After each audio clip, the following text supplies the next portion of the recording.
Welcome back to EBT Performance Pakenham, the home of Squids Speed Shop. Today, it's twin cam time. What I've got on the bench is a 2015 Wide Glide. It's the 103. It's currently just a stage 1, S&S air cleaner, Fancy 9 short shots. I've just done the baseline runs on the dyno. We're looking at 74 horsepower and 95 foot-pounds of torque. Why is it here? We're putting in the fueling Reaper 574s, adjustable push rods. I'll give it a once-over, we'll tune it up, and let's see the result for a simple stage 2 in a 103 twin cam. Let's get after it, guys.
So there you have it, guys. That's a simple stage 2 on one of these 103 twin cams.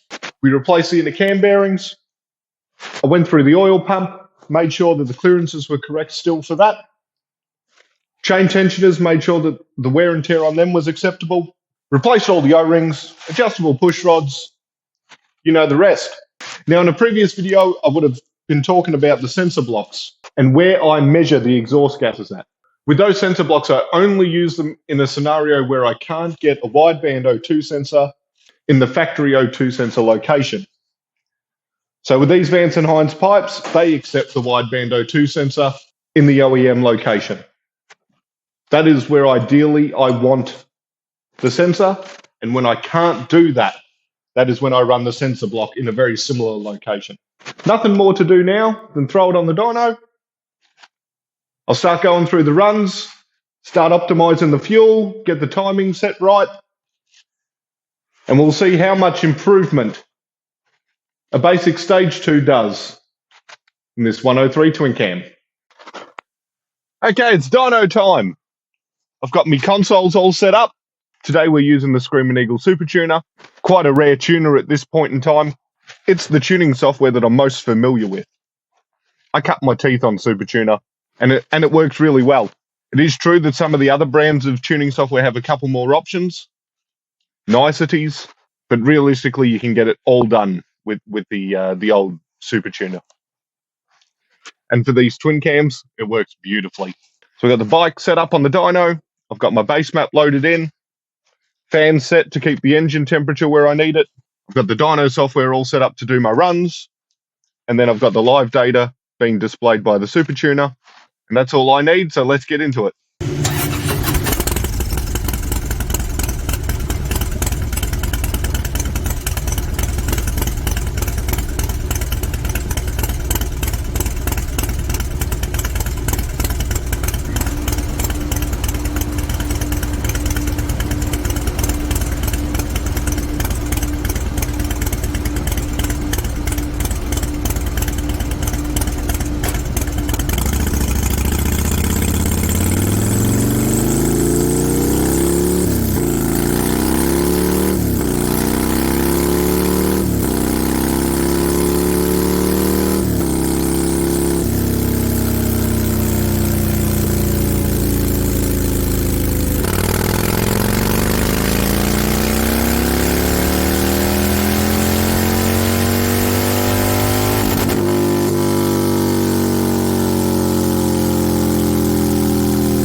Okay, so a small amendment. Previously in the video, I said that this bike had 74 horsepower and 94 foot-pound. I was wrong. I just misremembered. It had 71 horsepower and 91 foot-pound. And we'll go straight to the graph. There we have it. After installing the fueling Reaper 574s, we've got the Vance & Hines short shots and an R&S air cleaner. We're now sitting at 87 horsepower and 107 foot-pound. So that's a 16 horsepower gain and a 16 foot-pound gain everywhere. It's definitely not the most power I've made in a 103 with this cam. But these exhausts, this air cleaner, quite notorious for sucking the life out of the motor. If we go to the graph, you can see that after 4,000 RPM, it just dies. If it had a good exhaust on it, a good air cleaner, that number would keep carrying. Our torque would end up being much higher, and therefore our horsepower would end up being much higher. But it's still a great result because it's just picked up a ton of numbers everywhere. So A to B, you can see that this cam is pretty damn great. This cam behaves itself when you're trying to cruise. There's no chugging around the roundabout. It has all of the power when you want it. So I can't recommend this cam high enough. It is very similar to a Screamin Eagle 259E in its cam grind and how it behaves. And both of them are just some of my favorite cams to put in the twin cam, especially at this sort of stage. So right now, I'm going to remove my wideband O2 sensors. I'll put the factory O2 sensors back in it, give the bike a clean up, give it a test ride, get it back to the customer, and on to the next one. With the delay in how I put these videos out, last night the YouTube channel made it to 1,000 subscribers, and I am blown away. For the amount of videos I've put out, the love that you guys have shown me, man, it really means something. So thank you to everybody who shares these videos, who comments, likes them. There's a great little community being built here, and I'm so excited by it. And I really am blown away, guys. So thank you. I'll see you in the next one. Hooroo.